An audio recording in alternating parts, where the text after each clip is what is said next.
Putin को अपने परमाणु बम गिराने वाले छुपे रुस्तम का इंतजार है, जिसका नाम है पाकदा, जो एक तरह का स्टेल्थ बॉमर है। मतलब बमों की बारिश करने वाला एक ऐसा विमान जो दुश्मन के छक्के छुड़ा दे, क्योंकि पाकदा नाम का यह स्टेल्थ बॉमर विमान दुश्मन को चकमा दे सकता है, क्योंकि स्टेल्थ शब्द का मतलब ही होता है चुपके से, और इसीलिए उसे पुतिन का छुपा रुस्तम कहा जा रहा है, जिसका वो बेसब्री से इंतजार कर रहे हैं। 1945.com ने अपने एक आर्टिकल में लिखा कि 2023 तक रूस का ये खतरनाक विमान रेडी हो जाएगा। रूस की मीडिया ने भी पिछले साल यही दावा किया था और कहा था कि पाकदा अपने साथ ड्रोन और खतरनाक हाइपरसोनिक हथियार ले जा सकता है। यही नहीं, दुश्मन के रडार से बच निकलने वाले इस विमान से परमाणु मिसाइलें भी दागी जा सकती हैं। और इन्हीं खूबियों की वजह से पुतिन चाहते हैं कि पाकदा जल्द से जल्द उनके जंगी बेड़े का हिस्सा बने। वैसे पहले इस विमान को बनाने का काम 2021 तक ही पूरा किया जाना था, लेकिन कोरोना की वजह से डेडलाइन 2023 तक खिसक गई और इसी बीच यूक्रेन में जंग शुरू हो गई। अटकलें लगीं कि पुतिन परमाणु युद्ध की तैयारी कर रहे हैं और स्टेल्थ बॉम्बर की चर्चा ने आग में घी डालने का काम किया है। ये एक ऐसी चीज है जिसके बारे में सुनकर अमेरिका के माथे पर भी पसीना आ सकता है, क्योंकि कहा जा रहा है कि ये बॉम्बर इतना खतरनाक होगा कि अमेरिका का कोई भी मिसाइल डिफेंस सिस्टम इसे पकड़ नहीं पाएगा।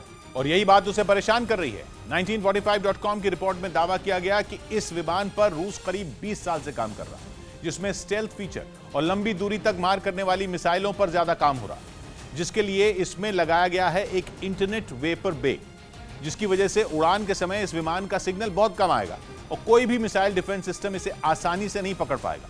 इसकी स्टेल्थ क्षमता बढ़ाने के लिए रूस के इंजीनियर ने दुश्मनों के सिस्टम का अध्ययन वो कर चुके हैं, जिसके बाद इस विमान को खास तरह से डिजाइन किया गया।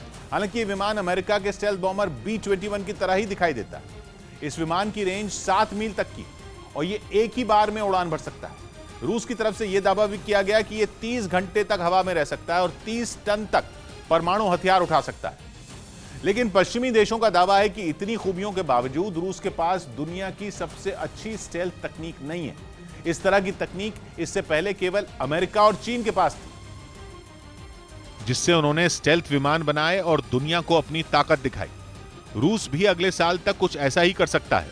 स्टेल्थ तकनीक किसी चीज को पूरी तरह गायब नहीं करती, बल्कि कुछ ऐसा करती है जिससे उसका पता लगाने में देर हो, और इसी का फायदा उठाकर विमान दुश्मन को अपनी चाल में फंसा लेता है। इस तकनीक का मूल सिद्धांत है विमान के सिग्नल को दुश्मन तक पहुंचने से रोकना, जिसके लिए विमान का साइज छोटा रखा जाता है। इसे ऐसे समझिए कि जैसे एक बाज आपसे लगभग 15 मीटर दूर उड़ रहा है तो आप उसे आसानी से देख सकते हैं, लेकिन अगर इतनी ही दूरी पर एक मधुमक्खी है तो उसे पहचानना मुश्किल होगा।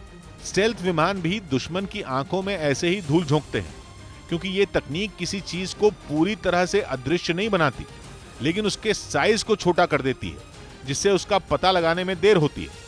इसके अलावा विमान पर एक खास तरह का केमिकल भी लगाया जाता है जो विद्युत चुंबकीय तरंगों को सोख लेता है, जिसकी वजह से मिसाइल डिफेंस सिस्टम इन्हें आसानी से नहीं पकड़ पाते।